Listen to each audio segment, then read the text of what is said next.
I remember Freddie Roach was coaching Brian Minto. We beat their ass.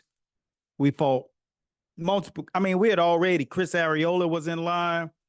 Sam Peter, former world champion, was in line. He was current head champion. They just tried to screw us at the negotiating table. It was like, hold up. So here we go. This opportunity to help my boy Rockman with Klitschko. So we go up there. His boys come down here, and then we go back to Baltimore. All right, let's prep. Let's get ready for Rock. Get in there and give him some real rounds. We know we ready. Our techniques is dope. You know, we got slick fighters. We all of that. And I was wondering how that guy had so much success. His name was Brandon. And I was like, why he have so much success? And, you know, it was in my head. And his coach really glued to me. And I speak his name all the time, Coach Tyrone Soul, up there with those guys like Barry Hunter. You know the smoke, all those guys, Keyshawn Davis, all that circle, the DMV. For those who don't know, you don't know about it. You just don't understand boxing yet. There are levels to this shit. He goes up here. We get in the ring. I'm late to the gym. I just told this story last week. I'm late to the gym. I get there. I walk in the ring. I walk in there. My man is bloody like Freddy Krueger hit him with his hands. Wow, wow, wow. Everywhere. It took me less than 30 seconds to have him out the ring. Stop this. Got up in there, and my man came up to me and said, man, sorry about that. Laughed like Freddy Krueger.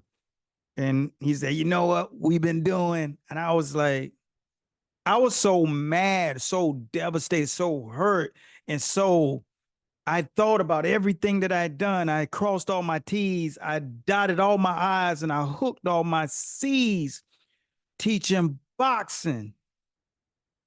And so did my mentor. So this guy had proven and told me we won't even trying to hit him. And I was like, what in the hell you mean you ain't trying to hit him? He said we were hitting him with that throwaway.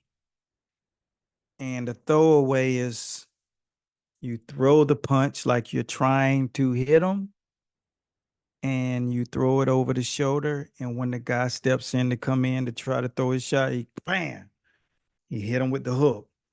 And he did it to him and did it to him. And then that hook, wham, will walk him right into the right.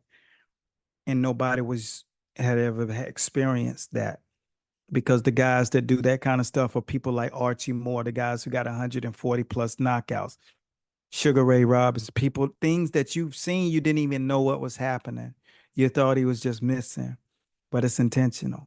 So that's where technique goes out the window. So all of you suckers talking about, you know about boxing, there are techniques and drills and skills, and we call it craft in boxing. It's unconventional. It ain't hold your hands up. It ain't elbows tucked. It ain't bend your knees. It ain't sitting down in your stance. It ain't throw your shots and then be out. Sometimes you want to be in the wrong position because you know what to do. When the guy sees it, you setting them up. It's called setting traps. This is cagey boxing. And y'all don't understand how many levels it is in boxing. So you keep keeping your hands up, throwing the punch perfect, rotating with your punch, stepping with your punch, keeping your hands up. It's always something to break that. And one day you're going to learn the hard way of boxing. It's more to it than just learning technique. That just sets you up to understand that there's more. But when you get down to it, boxing is the sweet science of there's always more. That's exactly what it should mean. The sweet science of there's always more. And after building the school, after building all of these things, I understood that in order to give people the kind of information that you cannot find on YouTube, you cannot find on Instagram, you can't find it in books. Nobody's telling you this stuff, because this separates what's to unlock in boxing. That's why we created this Coach's Corner, the winner's circle. The people who understand and learn this stuff will always be in the winner's circle. So that's why I created, without even physically being there, 300 champions for amateurs in over 40 title matches as a coach and assistant in boxing. I got to experience that. And I can't tell you what I've seen destroyed everything that I thought. So I tell you guys, don't rush your boxing. Don't rush it because you don't know what you're doing. You might look good, but you don't know what you're doing. Because when you go into a room where everybody got titles, you ain't done that yet. Real titles. We're talking about real titles, like back behind me. All right. Yeah.